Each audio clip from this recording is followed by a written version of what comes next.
My very first question, to you is about how has this entire, last 1 to 2 months been in your respective businesses?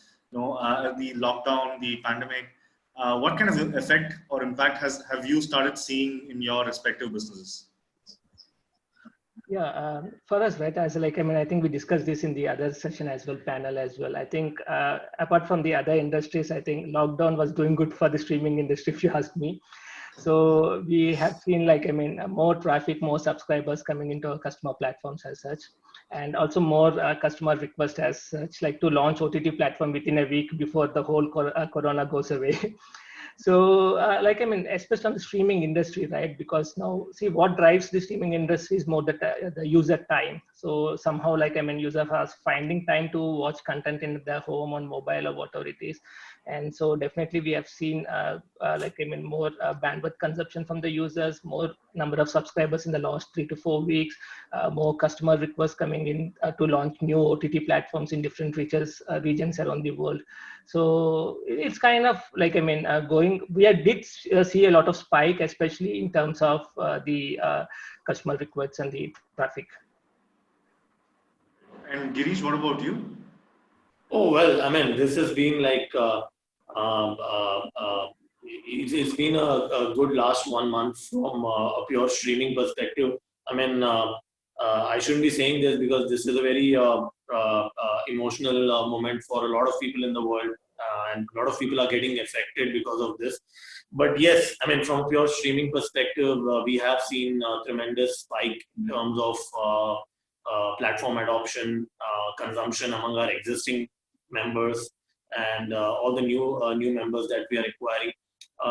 We have grown in the last, I would say, 20 to 25 days in multiple folds across different geographies, and partly one of the reasons for that also is the content that we are streaming currently. We recently released one of our documentaries, Epicenter 24 Hours in Wuhan, which was technically the first documentary to come out of mainland China after this outbreak.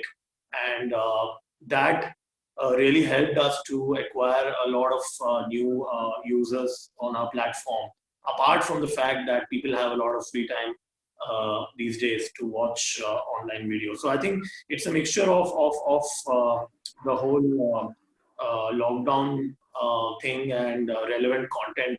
Apart from that, we also have released a lot of new content verticals, like we launched Tech Bay, where we launched a lot of technology-related documentaries. A documentary on superbugs is also doing quite well. So yeah, I mean, to sum it up, it's a mixture of like content and the whole situation. It has helped us over the last 20 days, 21 days. So Girish, I'm gonna straight away, dive a bit deeper, right? So I definitely understand that life has got a lot more busier for both of you in the last 45 days. I'm gonna get into specifics now. So with respect to Docubay, how do you decide on the content? So again, it's a two-part question here. One is, what is the strategy behind the content on picking the right content? From your point of view, and for a lot of new players that are looking to enter the space or are looking to learn around this, what would your suggestion be? Would it be to go deep into a particular niche or a target segment and cater to them with content, or would it be to go wide and cater to a larger audience with respect to the content? So I think both the two parts of your question are actually interlinked with each other. So I'll just answer it as in a consolidated, try to answer it in a consolidated way. See, currently the market is such that if you want to go broad and wide, there's a lot of burn that is required for any OTT platform or streaming service. And as we have seen with a lot of conglomerates who have gotten into the space over the last 2-3 years, there's a lot of war chest that is being built up and for this game. And in spite of doing all that, in spite of investing a lot, in spite of getting together, a lot of effort, what we have still seen is that the end game for going broad and you know realizing the objective of profitability, the end game is not visible anytime soon, and people don't know how much consolidation is required to reach to that level. If you know what I'm trying to say, but there is a tremendous scope in terms of offering content which appeals to certain segments and new content formats, as I would say. Over the last 10 to 15 years, because of predominant, I mean, not 10 to 15 years, but last 25 years, the way we have been brought up, television had a lot of hurdles in terms of it had to adhere to, I mean, it still has to adhere to a lot of the ratings and a lot of restrictions, because of which certain content verticals got neglected. And that's where the whole internet democracy helped over the last 5 to 10 years to amplify those content verticals. And initially, platforms like YouTube, Facebook, they kind of leveraged the non-availability of such content by offering, I would say, low quality, unprofessional, user-generated content in those verticals. But last, I would say, 5 to 6 years, what we have seen is that a lot of professionally shot content is being produced in those verticals. And factual entertainment is one domain which has severely been underserved based on our research. And that's where as a platform, Docubay came into picture, where we identified that vertical where, even today, for the matter, maximum number of consumption, video consumption happens for non-fiction content, more than fiction. But if you actually count the SWOT platforms or subscription-based platforms or paid platforms for factual entertainment domain, you can literally count them on your fingers. There are hardly like a couple of them, and we are at the forefront right now across the globe. I'm not even talking about India. So that's the segment which has tremendous potential, and that's where we kind of identified that vertical, and we want to own that space. Now, secondly, how do we identify content that we want to acquire? For us, what's important is basically to, as a factual entertainment platform, we want to churn out content which is relevant to audiences across the globe, content which resonates with people across boundaries. That's why 90% of our content that we acquire the global rights. So the same documentary which you are seeing right now here is being watched by someone based out of Amsterdam, someone based out of London. So that's one of the criteria that we have consciously decided that we will be going for global rights content that resonates across geographical boundaries and cultures. Second thing is that content which is relevant, as I said. Currently the whole world is under the grip of COVID-19, and it made perfect sense for us to immediately offer content related to that domain. Not only Wuhan, epicenter Wuhan 24 hours, which is the number one documentary on our platform right now, but even otherwise, we have documentaries. A documentary called Trust Who, which talks about the controversies surrounding World Health Organization.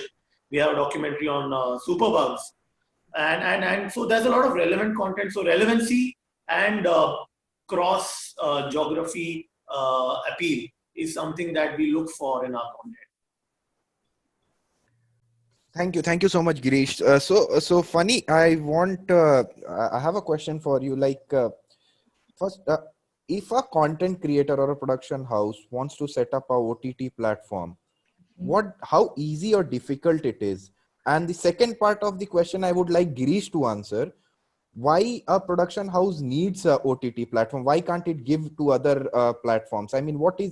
Where does that need arises to owning their own OTT platform? So Phani, you go first. Sure. Well, I think this question was also asked previously in the chat as well, right? What it takes to really start an OTT platform. I think the saying goes, right? Like content is the king. So it all starts from the content. So OTT space right now is crowded, as you know, right? But it still has room for the newcomers. So if you have a good content in place and proper marketing and user adoption strategy and the monetization plan in place, I think there is nothing stopping for someone to launch an OTT platform. Of course, the tech plays again a vital role to ensure a sublime consumer experience and makes users engaged, right? So the real challenge comes in like identifying the content, okay, and the targeted segment that you want to target, right, the user base. And I think once you have these strategies in place and then properly backed up with a proper technology, I think it's a good shot, because we had same experience, right, with the initial OTT platforms that we have launched till date.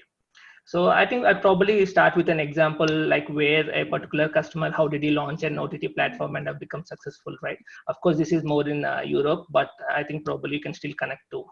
So this fishing is a big sport in Netherlands. Okay, so there is a production company who does a lot of fishing videos.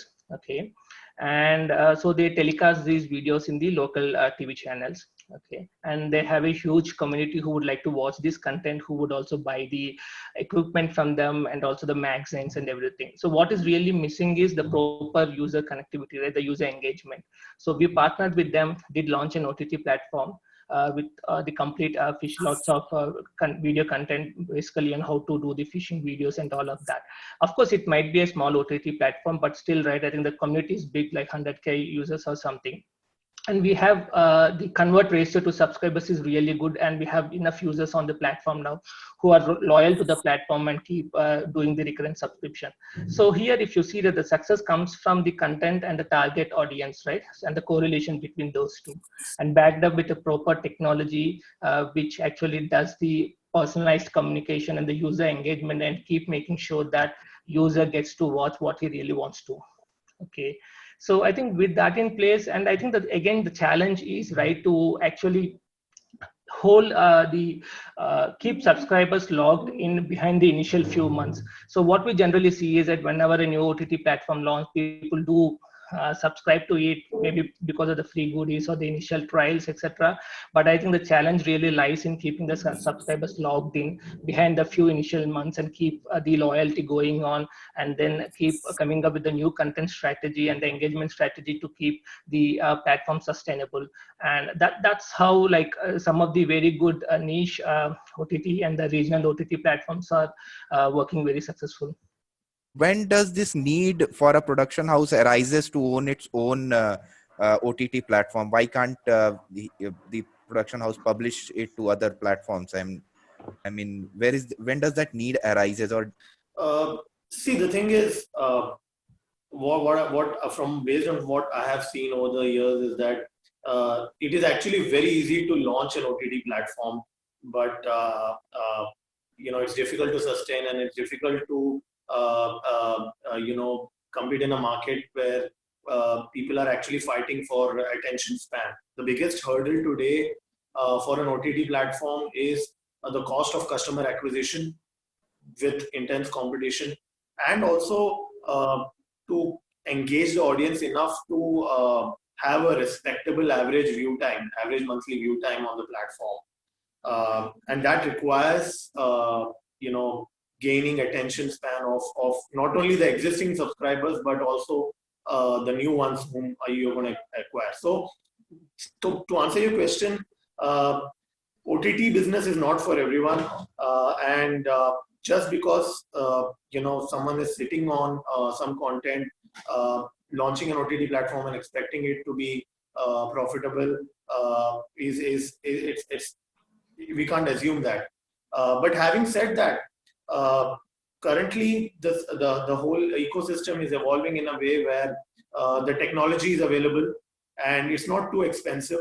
Also, it's expensive to, by the way, acquire content, but to just run the platform, comparatively, I won't say it's less by any means, but it's comparatively less than the content cost. So I think from that perspective, for some of the content owners who are sitting on a very, very high volume of content, probably they can still look at launching their own OTT. But for those who are aiming to jump into the whole market without any value proposition. Where, as per your first question, you said, it should be a broad or a focused thing. If they are going to get into a broad space, it's going to be very, very difficult for them. So I think it's not for everyone, only for the select few who have the skin in the game and who have significant volume of content. So Girish, I'm just going to ask you a question there, because this you brought up a very interesting point on on how creating content is the tougher piece and not really owning the OTT, right? So you had your own answers there. So I'm going to ask you a very quick question. This is again question that's going to be for Phani and Girish. In terms of customer acquisition, which you brought up, in terms of how it's close to a bloodbath there. What are some of the strategies that have been working for you in the OTT space in terms of customer acquisition, especially with so many new platforms coming up? What are some of those strategies that, in your view, are working for new OTT players? And if possible, would you also want to touch upon the retention piece? Sure. So I think while I'm not at liberty to share a lot of our internal tactics that we are deploying, but what I can certainly comment on the general trend in the industry that we are seeing, which obviously also can have some elements of what we are doing also.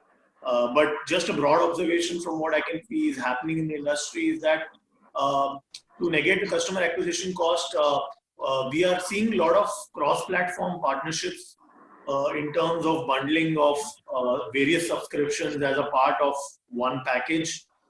Just to give you an example, top of the line, what I can observe is, something like a Times Prime membership in India, where you get XYZ benefits as a part of one subscription or membership. That's just one example. There are many like that which are being started right now as we speak.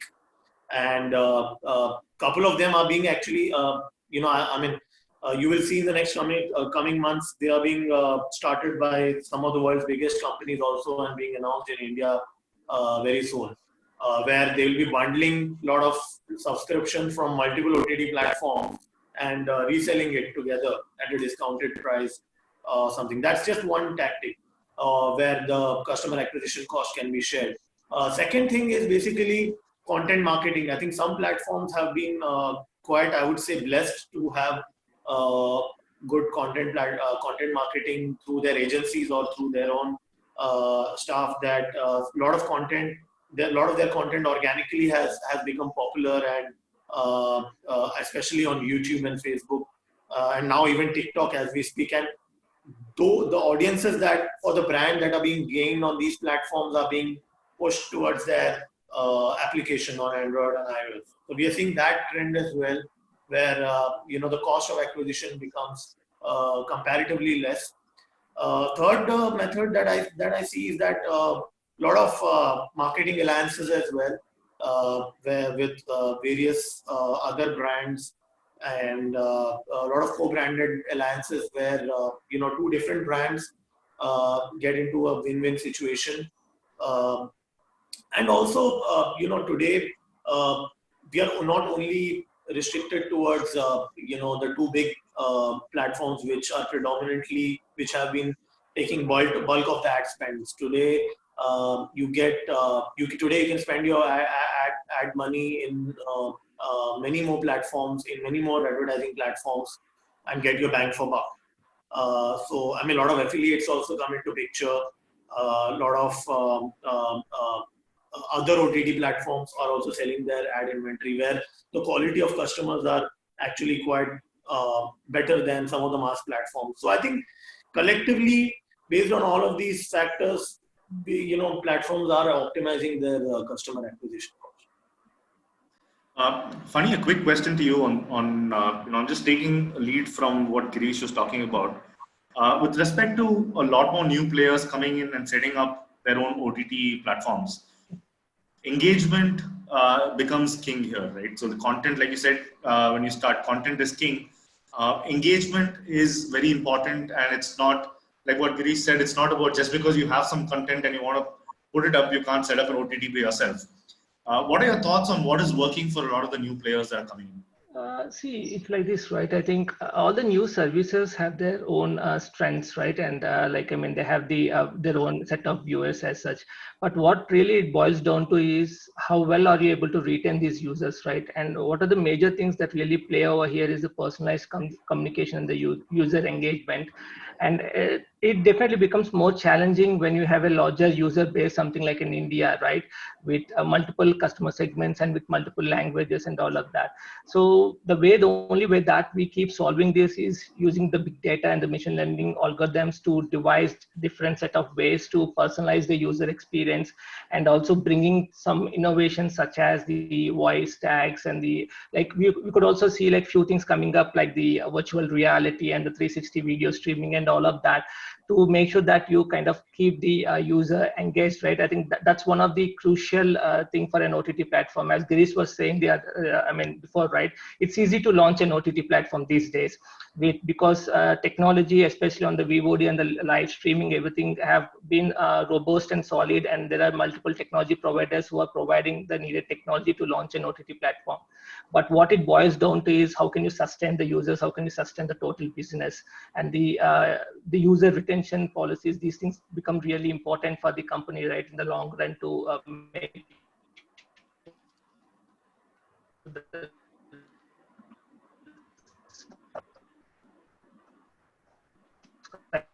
but we also did see right engaged, right, because for few of the platforms based on the geography and the demographics involved, I think not everywhere the SVOD works, okay, and not everywhere the AVOD works, right? And like what we have seen is like in countries like European, SVOD is still good there. People like to subscribe if it is a premium content. But I think when it comes to the some Middle East and the other places, right, maybe you have to go with the AVOD. So, and like, see, we are entering into a zone. If you come to the places, I mean, consider the countries like India and etc., where you have 30 plus OTT platforms, right? You really enter into a zone where it is like what you call it as subscription fatigue, right? Where the user has to subscribe to multiple platforms, and it's so slowly. I think the players are really turning it into different monetization models like the transactional VOD and the AVOD, and then make sure that users still sustain in the platform. Right. So, Girish, one question to you. I mean, Phani was mentioning about the SVOD or SVOD and the AVOD, right? Can I point this out specifically to you, right? Because monetization has always been a pain when it comes to OTT platforms arriving at the right price points or pricing the pricing model itself. So what in your view has been the right balance? Is it been more towards the AVOD, SVOD, or the TVOD or the transaction? See, I mean, so basically what I would say is that it's not like only SVOD is the way to go or AVOD is the way to go or TVOD is the way to go. I think it depends on the platform, the kind of content that it is serving. I mean, for short form content, predominantly we have seen AVOD work best because they have a wider appeal and they are those broad platforms, as you initially pointed out, that platforms which are very broad, massy, can capitalize on advertising revenue because that's what advertisers look for. And platforms where the quality of customers are actually I wouldn't say better, or that's a very subjective word, but where platforms where the content is of a certain threshold and which may not necessarily have the largest volume, but it has a significant size, but may not be too massy. SWOT can work, and TWOT has been around for a long time. I mean, I think back when Apple started off with iTunes, we have been seeing TWOT from those days. But it will just be there. It's not a very popular mode of monetization. But largely between SWOT and AWOT, for long form, if you really have to put it into a bracket, I would say long form content, SWOT, it's still we can look at some revenues. For short form, predominantly it's going to be AWOT. And if you have a lot of large volume of long form content, you can probably also do award as well. Okay, I think those were definitely good insights, Girish, in terms of whether to move into the subscription side or the ad side, which would you give more weightage to from a revenue model. So what I'm going to do is I'm going to read out a few questions from the chat, and answer a few questions over the next 5 minutes before we wrap up the session. So Girish, this one's for you. What should be the right set of KPIs for advertisers to gauge which OTT platform should they engage with? Okay. So I think see, volumes are definitely not volume should not only be the major factor while deciding, because if you want volumes, I think it's a no-brainer today. uh, Facebook and Google have dominated the advertising space. If you want to reach more number of people quickly, then I think we know which platforms to go to. But if you want certain quality or certain threshold, or certain type of customers who are slightly evolved over a very broad segment, then I would say your KPIs, some of the KPIs probably which you should look for is the most basic one, like your customer acquisition cost. How much is your customer acquisition cost coming in terms of the money you're putting in and the return you're getting? You can look at, if you're an application, you can look at cost per install. If you're a website, you can look at the traffic that you're getting. But at the end of the day, it boils down to CAC. If you're spending the money for X number of weeks, months on a particular platform, you understand the returns that you're getting. And I think that would be the single most metric. As a business, that's what matters. The bottom line matters to me the most. But having said that, you can also look at certain key parameters, that what percentage of people are actually clicking on your ads. Like, of course, this is applicable to all the platforms, but if on certain platforms the CTRs are high or they are low, but your conversions are high. So I think it's a mix and match of CTRs, CPIs, and your overall CAC. And there's no one answer to that. You need to look at all of these metrics together. No, absolutely, Girish. One thing I just wanted to highlight is that, sorry to cut you out, one line I just wanted to add is that you will only realize once you start spending on a particular platform, because today the market is such that you cannot beforehand say that, okay, this is a platform which won't work for you, this will work for you. Because there have been times when I've also been surprised seeing that, okay, certain platform is doing better for a particular objective, which was not expected. So I think only when you try, you will realize. Absolutely. And Phani, quick question to you. What are some of the important matrices that you see content creators or OTT owners tracking, and what would you advise? Yeah, so when it comes to the media analytics, right, the advanced media analytics, I think there are a pretty big number of metrics that the content owners would always like to see on the platform, because that would definitely help them to make the data-driven decisions, right? So one is like, the session length. I think someone is also facing the same thing in the chat. Okay, but apart from that, we also look into the customers would like to see like how is a particular content is performing, right? And whether how much time are the users really spending on this content. Okay, and again, right, it again boils down to like the recommendation engine that works based on the data sets that we collect as part of the system. And then whether it's complete the feedback loop, right? Whatever the stats and the metrics that we get, and we do this input as to the recommendation system, and then drive the complete recommendations to the user, and whether it's kind of working or not. And the customer on the other side just want to see how is his whole content performing, and at what time, and what is the demographics of the user who would like this content, and whether the content is really pushed well to the user in the home page and all of that. So it's a totally science or machine learning algorithms which make sure that the best content is always offered to the user. Okay. So Girish, there's one question for you. This is from Ridul. Uh, does it become simple to keep on working and bringing content, with existing OTT players, or would you suggest? I mean, this is again, these are a lot of these questions are similar from what I see, but I think is there something that you would have for them in terms of what is that one metric that you have to or benchmark that you have to keep to decide whether to just keep moving on with existing players or set it up for yourselves, because I see so many questions on that space. It's simple. I mean, in other terms, it's a make versus buy decision, right? So I think what people want to know is what is that tipping point for me to decide, do I continue supplying content, to the other platforms, or do I just, create my own?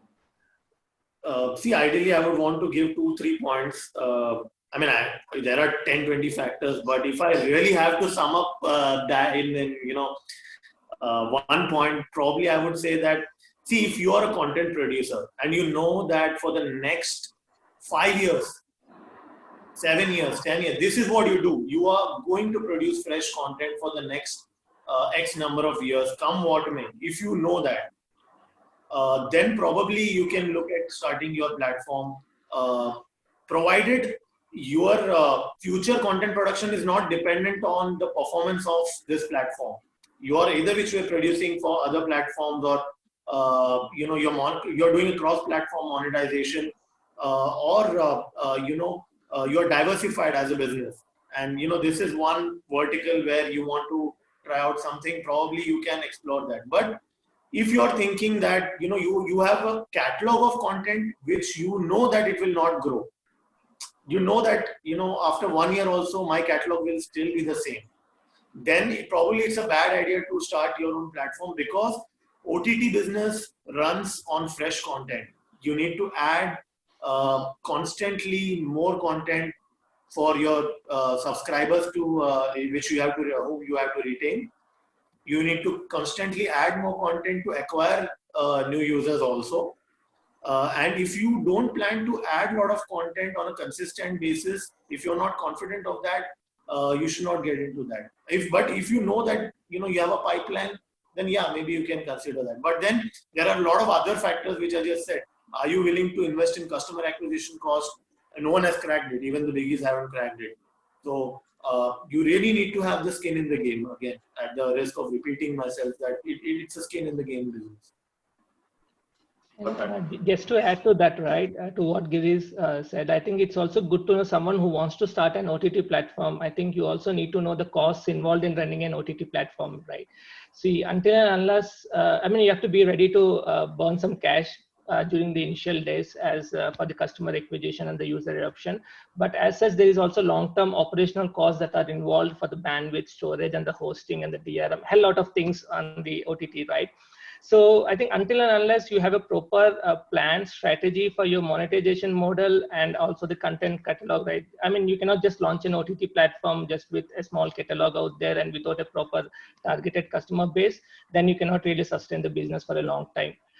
So I think first you need to understand what are the costs involved in running an OTT platform and then take a call, right? I think probably as I think Girish was saying, right, it all depends on multiple factors out there, based on the geography that you're targeting or the user base that you're targeting, and based on the content as well, right? What type of content, and a lot of things, right? It's not a decision that can be just taken so simply.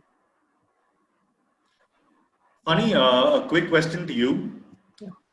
So, with respect to live streaming, so do you see that also picking up as a model, and does your platform also support that for people who would love to embed this? How do you see the industry's needs? Now I think live streaming has become part of OTT platforms almost in every OTT platform out there.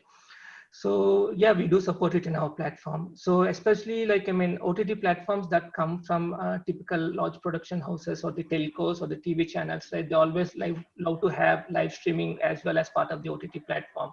Like if there's a TV channel that wants to launch an OTT platform by partnering with again a content production houses, they want to make sure that the OTT platform does support live streaming as well, so that they can live stream the existing channels at the same time provide the required catch up as well, right? The BOD content.